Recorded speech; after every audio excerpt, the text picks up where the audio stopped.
Hello everyone, my name is Jacob and I'm going to be talking today about teaching digital literacies.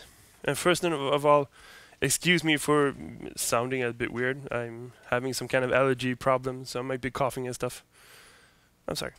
Anyway, I would like to start somewhere totally different. You know how we all have our students and we kind of help them and carrying them and we support them on a day-to-day basis in our classrooms? Well, today I had the good fortune of having a former student here supporting me. So I would like to please ask for a favor and give him and all the other people here filming a big round of applause. I think it's really cool that they do this, that they record all the sessions so we can see each other and also share it afterwards. So anyway, I'm going to be talking about teaching digital literacies. And a good place to start would be like, what do you mean digital literacies?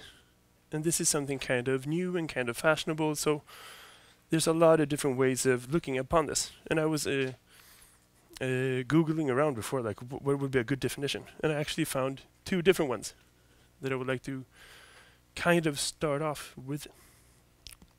Now, the first one is from a research project in Ireland, actually.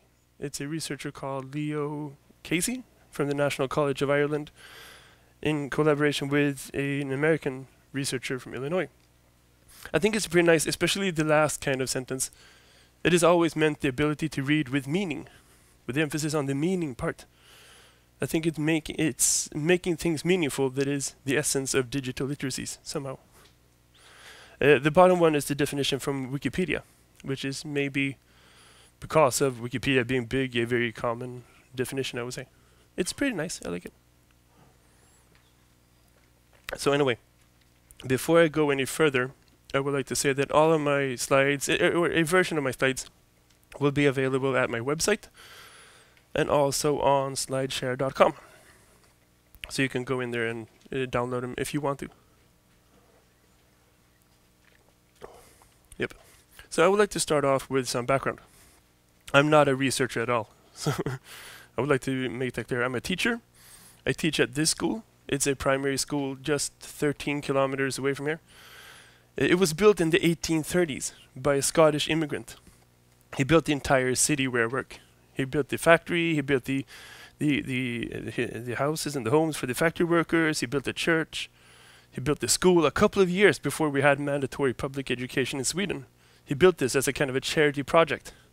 Now, it wasn't really charity. He realized that the kids in the local community would grow up and become his workforce. So this was a crude business investment for him, more or less. He actually forced the parents to our students the first couple of years to sign contracts, promising that their kids would drop out of school and start working in the factory when they needed to. Normally at about 11 or 12 years of age. And if they didn't, the parents would have to repay the entire cost of the education as a deduction on their pay. So that wasn't a very pleasant model, but it's pretty interesting because I like to imagine that the founder of our school, William Gibson, that he would like, what went through his mind creating our school. Basically, he had to think about stuff that we think about now. What do these kids need to know in order to succeed in the future?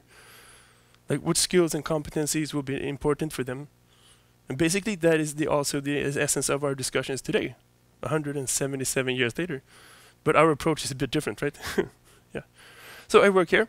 It's a school with about 200 students. I teach math and science and English and Swedish. And what makes us kind of special is, apart from being really old, is that we've been involved in a one laptop per child program since 2010, which is pretty long for Sweden, at least. So what I would like to share today is some things that we've learned from these past 6 years in teaching about digital literacies. And it was kind of a task to pick out just a few areas, because of course we have 6 years of experience and I only have 40 minutes, so that was the task. But I came down to these three when it all boils down to it. Not because these three areas of teaching or content areas are the most important, but because they're interesting in different aspects when it comes to introducing new competencies.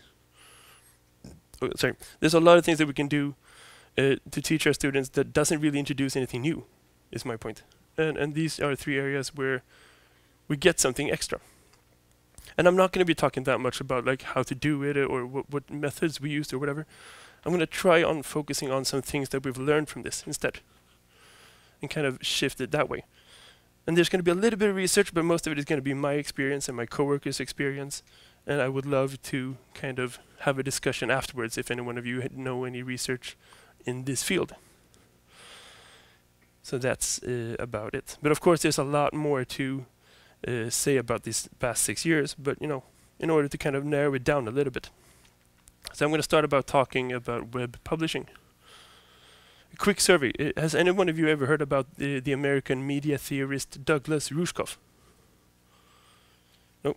Has anyone heard about the term viral media or digital native or social currency? He is widely recognized as the coiner of these phrases, basically.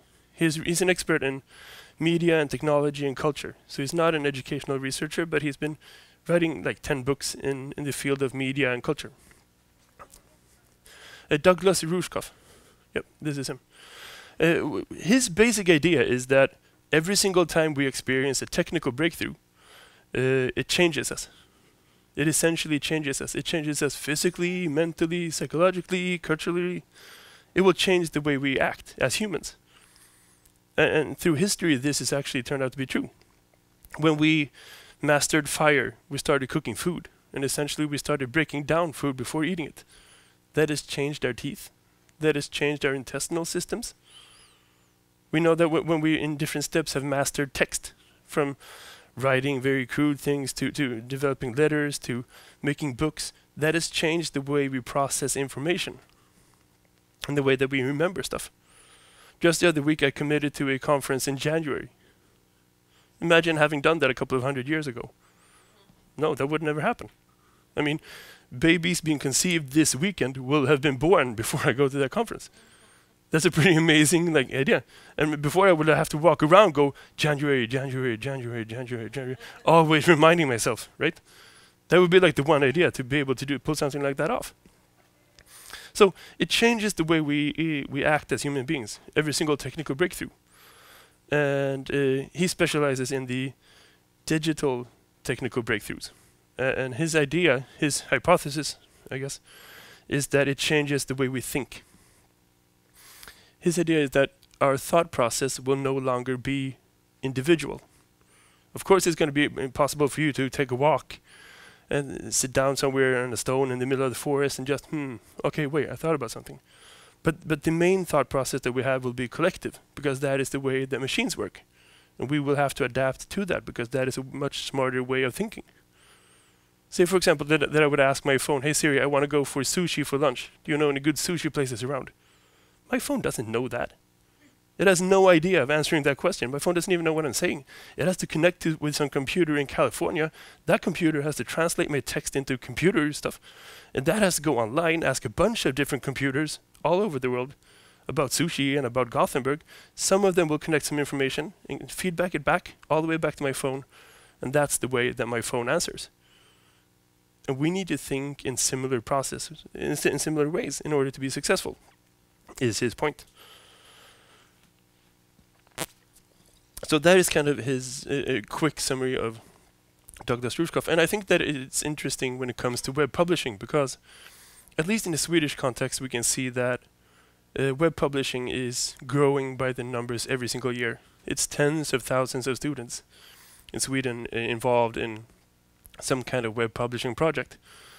But I can also notice that more and more teachers are growing kind of skeptical or wary.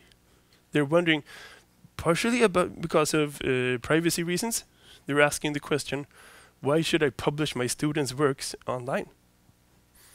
Once you graduate from the school system, how much trails should you leave from your childhood? And as a school, how am I responsible for minimizing that?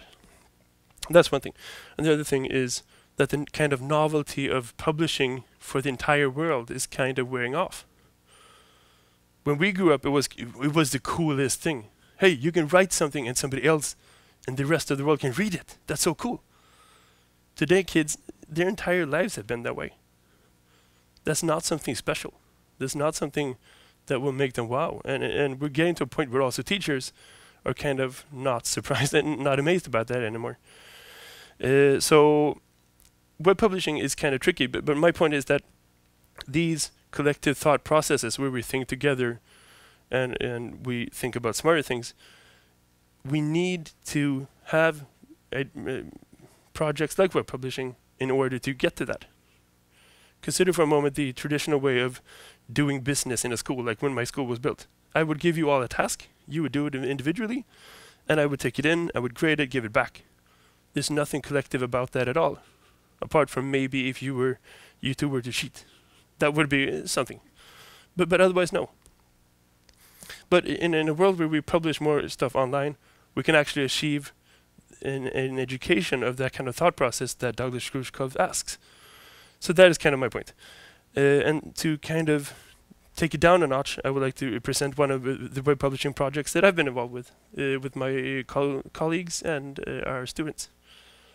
So this is a few years old now. We were 6 teachers and about 100 students. And we launched a newspaper online, the Tidningen Stjärnan, the Star newspaper. I teach grades 4 and 5. So these kids are like 10 or 11 years. And what we did was we organized our website in different sections. And our aim and the target audience was the kids at our school. Because we had a problem, we had 100 students together. And I mean, of course they knew each other a little bit, but like we didn't have a situation where all 100 students were important for each other. That wasn't the case. We had them divided into smaller groups, of course. And like within our tiny group, yeah, we learned from each other, we had a connection with each other, but the team was too big for us to actually engage everyone. So what we did was we built a website where some sections were very carefully planned according to the curriculum by us teachers. For example, health is a big part of science education in years 4 and 5 in Sweden. So what we did was we had some health sections where the students would do their normal tasks, but we would publish it in a way so that they can learn from each other. That was one part.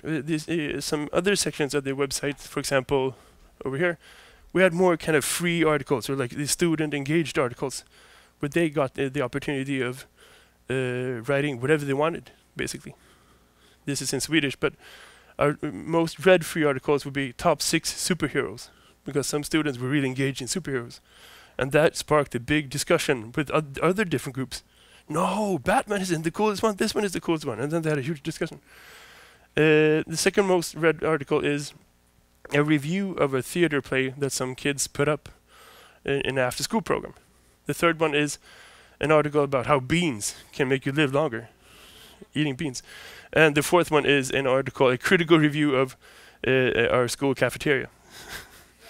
So that is kind of connected, I would say. And these articles, of course, there's a lot of learning going on within them, but we didn't organize them in a way to kind of connect it to the curriculum. We had the students kind of go crazy in whatever way they wanted to, as a way of raising the student ownership.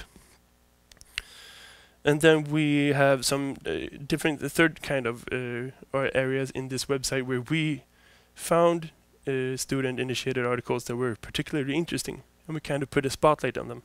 You see the one in the middle here with the bomb?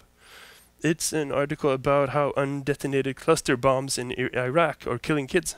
And we were watching kind of a news show for kids in my classroom. And we were having a discussion, and of course all of them were really engaged in this, but one of them or two of them were they were more motivated and they wanted to continue researching this. So they spent a few hours like looking it up online, reading more, and writing a very interesting article that we wanted to share a little bit more. So this is kind of one example of how you can work with the collaborative thought process that way. And some key things to take away from that I would like to focus on is working with the target audience. It's so important when it comes to teaching digital literacies, and especially with web publishing, because kids today are not excited about publishing for the entire world. And what we can see when we're having thousands and thousands and thousands of these projects in Sweden is publishing for the entire world normally means publishing for no one. Most of these websites are not getting any traffic at all because they expect the entire world to be there, and that's not the case. And it doesn't have to be the case. Our target audience was the 100 kids in our team, and they read it, and sometimes also their parents read it, and then that was something extra. Building in student ownership, of course, I spoke about that a little bit, and also, at least the way the Swedish curriculum works, we don't really have that much time to spend on specifically teaching the kids about digital literacies. And in my opinion, I don't think that that is actually the best way to do it. I think it's better to get it integrated into teaching other subjects in other areas. So this is what we did. When we built our website, we engaged all science, all social science, Swedish and English, and those were the subjects where we taught this. And I think there's a special argument to be made for using a journalistic approach and starting a website or a newspaper, because basic journalistic principles are also very often the same things as digital literacies. Writing for an audience, communicating with your readers, making something advanced understandable for somebody who doesn't know what you know. Those are things connected to all of those things in the beginning, I would say. So that's about web publishing. Moving along to animation. Now, when we think about animation, we think about Pixar. We think about multi-million, many-year projects, huge, stuff like that. So it could sound like something very expensive or exhausting or essentially impossible to introduce in a classroom environment. But my message is actually the opposite. This is a perfect way to start when it comes to using technology in a classroom if you want to achieve something else than just reproducing old kind of stuff. And the reason for that, I see two pieces of evidence, actually, symbolized in these two pictures. Number one, I see it in the way that they introduce, or they combine digital tools and ordinary classroom tools. There's a very high level of creativity going on there. And secondly, they use it in the way the students interact with each other normally. They play with them. And that is two kind of pieces of evidence for me. Let me break it down. I think that this first picture is from the kind of a test group that I did this with. See, in Sweden we have this opportunity in our curriculum where we can spend a certain amount of hours designing courses that our students can choose to do if they want to. So we organized this for a full week, and me and my coworkers, we had different projects. And I spent the first week creating animated movies with a bunch of students. And what I did was I let them into a classroom with just piles and piles and piles of classroom materials, like pens and papers and post-its and whatever, but also special materials like Lego or Play-Doh or whatever, and also some iPads. And then I let them go crazy. And it was really easy for them to kind of combine it into whatever they wanted to make. This is a production of a movie of Sweden and Swedish regions. So they built Sweden in Play-Doh, and then they used post-its as a way of creating these pop-up info signs telling you about a region. And they designed this totally by themselves because they see the materials and go, hey, we can do this. And that is a good piece of evidence for me when it comes to deciding if it's easy or not. And secondly, what I had to do during this week was that I had to make an agreement with my students that they had to at least take one break every day.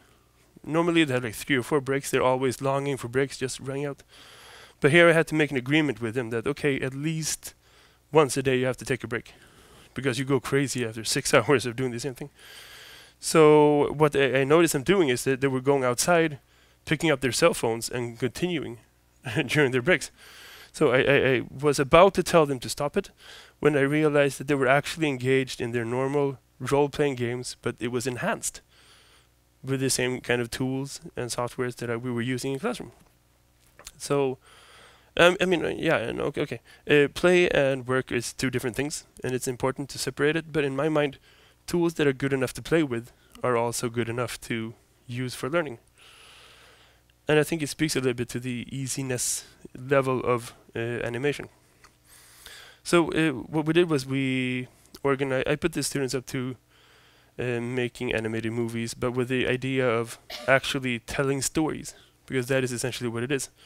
And humans have always been storytellers. It comes naturally for them. So it's not really introducing something new. Of course it was something new, but I didn't put the emphasis on, hey, let's do something we've never done before, because that's not very productive. because then a bunch of kids will go, hey, I don't know what to do.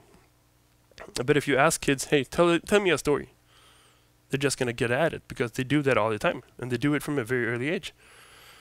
So I think there's something special to be said about building upon existing interests and skills.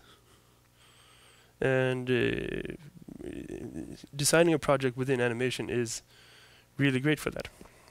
So what we did was we had 5 days of crazy creative workshops, and what I did was every single day I had an expert come in sharing their unique perspective on animating movies or making movies at all. I had a camera guy, I had a storyteller, I had a writer, I had an expert on video online, because when you produce videos for the internet, people react differently, you watch differently. And experts like that, coming in from Stockholm, from Gothenburg, from Copenhagen. And they did this, we're a public school, we have no money for this. So they did it totally for free through the internet. So what I did was I approached these people and told them, hey, my students are going to be spending a week doing what you do, and they want to learn from you. And could you please spend like a coffee break whenever you want to, just Skyping with my students, telling them what you know. Every single one, of course, agreed to that, because who doesn't want to talk about something that you're passionate about with a bunch of kids? So it was really easy setting up the timesheets for this. And I think that actually brought something special, because, I mean, of course, I can teach basically anything on a 10-year-old's level. Basically. I can read up on it, I can do it, it's not going to be a problem. But what happens when you introduce an expert in the area is that they talk differently, and they have the different perspectives, and they have different, very, very like easy to understand pieces of advice that will make it easier for the kids to kick it up a level. And also, it makes them more engaged. Because if I can show them a really, really flashy movie and tell them the producer of this movie is going to be talking to you tomorrow, so prepare some questions, they're going to be a hell of a lot better questions than if I ask them, hey, tomorrow we're going to be talking about this, think about some stuff. So what I did was we built upon existing interests and skills, and I engaged outside expertise. Talking about straightforward tools. Animation becomes very easy when you use mobile devices, because and it doesn't matter what kind of brand you have or what software you use. There's a bunch of different ways to do this without actually having to spend time editing or syncing or like producing stuff, because it does it within the tool. It's very easy. And I think that's also a key argument for starting in this area, because you don't have to have a high technical knowledge as a teacher or as a group of students. And also there was one more thing. I don't know if you thought about this. I thought about this a couple of days ago. In all versions of culture, there's always a participating aspect or a creating kind of aspect. Like, for example, books. You can read a book or you can write a book. Or stories. I can tell you a story or you can listen to it. And in most fashions, we will have the ability of choosing both sides, right? But when it comes to animated movies, we're kind of doomed to be the viewers. We watch animated movies everywhere. Kids do this all the time. They watch them online, they watch wherever. But it's not that easy for them to actually create animated movies themselves. So what happens when you begin a project within animation is that they have all of these ideas like gathered up within them over a bunch of years that just come out. And it's really amazing to see how quick it is for them to go back and find different ways of solving issues or whatever, because they've seen so many other examples having done this, but they've never been given the opportunity of expressing themselves within that medium. And that is something particularly interesting, I would say. So animation is a great way to start teaching digital literacies, because it's very easy for almost all students to succeed. I've done this with basically all 100 students in our team, and I would say that we have a 100% success rate, and that is not something that is true in everything else we do. So that is something very interesting, I would say. Thirdly, and maybe most tricky of them all, is introducing programming in schools, because this is kind of the opposite. This demands a little bit of technical knowledge in order to succeed, and you need to kind of get past that threshold, and that's it. So a lot of people will ask me, because in Sweden right now we're going through a period where we're kind of reviewing our curriculum and we're introducing programming, and a lot of experts, like in the government and also in teachers, are asking me, like, is it really necessary for everyone to learn this? Not everybody's going to grow up and become a computer programming professional. No, that's true. In the same way that not all our students will grow up and move to the UK or the US or Australia or Canada, but still we make them take English, because there is some kind of general purpose knowledge in that. And we pride ourselves in having a high level when it comes to that. And I would say the programming is kind of the same thing. Just last night I had I'm going to make a quick detour. Just last night I had a minor meltdown because all my websites crashed at the same time. And I didn't understand why. And I was so frustrated because me and my friend, we were to release an episode of our podcast this morning, and I couldn't send it to iTunes. I was furious. And I couldn't, for the life of me, understand what went wrong. So I had to call my brother, and he was kind enough to spend 2.5 hours with me last night over the internet, kind of talking me through how to do this, because he's a computer programmer and I'm not. And I was so held back. I just had to sit there and look at him do his stuff. And that was the most amazing experience. I realized that the last time I experienced something like that, that was when I was a kid. When I was a kid, I lived in the United States. And my grandparents came to visit me when I was like 7 years old. And both of my grandparents didn't speak a word English. So I had to translate for them. And that is kind of like the same thing, because they were totally depending on me, the way I was depending on my brother.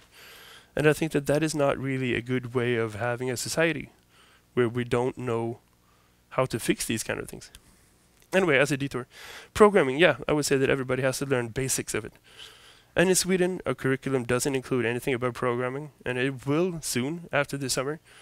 But it's not going to be that much. So still, I think we have to integrate this into different... we have to find different ways of integrating this into stuff we already teach. Because, I mean, we still have enough...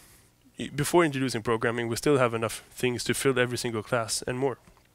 So, what we did in my school was that we teamed up with our local football team for a European Union finance program for 2 years. So we and the local football team and a school in the UK and a local football team in the UK, we teamed up for a 4-year project on anti-bullying online, where we decided that the Swedish part of that project would be that our students were to design a game where you can experience and kind of deal with online bullying or anti-bullying online, at school, or at a local football club. So these are the 3 main characters for this game, totally made by my students. And we spent about, 2 years on and off. And we began with spending a couple of weeks engaging every single student in learning the basics of programming. And the reason for going mandatory in this is that we decided that we wanted everyone to try it out. Because if you begin asking the kids, hey, who does want to try this? It's just going to be a few of them. It's going to be a few of them that are already aware. And we're going to miss a bunch of students. And as teachers, that didn't feel really okay. So what we did was we decided to have all of them try it out for at least the first couple of stages, and then we kind of break it out. And what we noticed very, very early was that just a couple of weeks into this, there was a bunch of students losing interest, especially, in my mind, girls. And that is kind of heartbreaking, because going back to Douglas Rushkoff and his idea of collective thought processes and or whatever, then the next step would be, how do we express these new thoughts? Well, we need a digital voice. We need a voice that will break through the internet, and that demands a basic set of skills. For example, some basic programming. And it's really a problem if we have a bunch of students losing out on this from an early age, especially if there's a gender inequality in this. I found some interesting statistics from the United States showing that 66% of girls in 4th grade in the US will say that they are interested in math or science or engineering. But if you look at college, only 19% of majors in the STEM area, which is the same, will be women. So a bunch of them drop out somewhere within those years. And in Sweden, I couldn't find any statistics about the kids, but I could find that in Sweden, only 27% of majors in the STEM area are women. And I could see that my students were dropping off in about 4th grade. They were like, nah, I'm not that interested. No, this isn't for me. No, I don't want to. Can we please have ordinary classes instead? And I was like, no. Really heartbroken. So we had to go back and we had to kind of rethink what are we doing. And thankfully we did this after working with animation. So what we did was we went back and I started thinking about what made that project successful.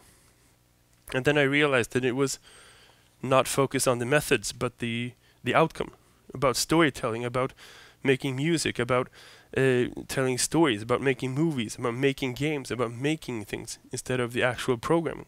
So what we did was we restructured this entire program and we focused it on the creative parts instead. And that raised the level of interest in our students a great deal. And also what we did was we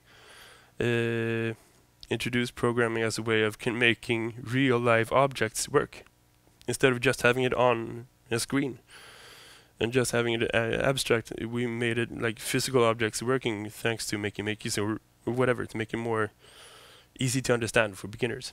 And that has had an outcome that today we can see that in the basic, we don't no longer demand that all our students do this. But for the ones who do decide to go into programming, we see pretty much a 50-50 split between boys and girls. And also with the amount of students who by themselves tell us like, yeah, I think I want to continue with this. I think I can see the number of students who in their spare time go on to learn more advanced programming, or the students who go on to at least tell me that they want to go on and pursue a career within this. It's about 50-50 today. And that is something I think that is only a result of shifting focus. So I think that's actually about the time that I have. If you have any questions, I would be glad to answer them. Otherwise, I'm going to be just around here. Yes? I don't know whether you are familiar with interdisciplinary learning or teaching, where Yeah. science and let's say humanities or Mhm. languages brought together. Yeah. Do you have any experience doing a project, either animation or competition or like that? Exactly. The question was about interdisciplinary teaching and learning. I forgot to mention that our school has been working very much with those aspects of learning and teaching for the past 15 years. So we're always engaged in those. All our science and social studies and most of our Swedish and English is involved in that project. So what we do is, yeah, all of these projects were conducted within those areas. Yeah. So you have a lot of examples. Exactly. And what we do is in Sweden, the National School Board advises schools to work interdisciplinary to be able to manage the entire curriculum because we have too much stuff to do and too little time. So that is kind of the solution, and I kind of agree. It makes sense. Yeah.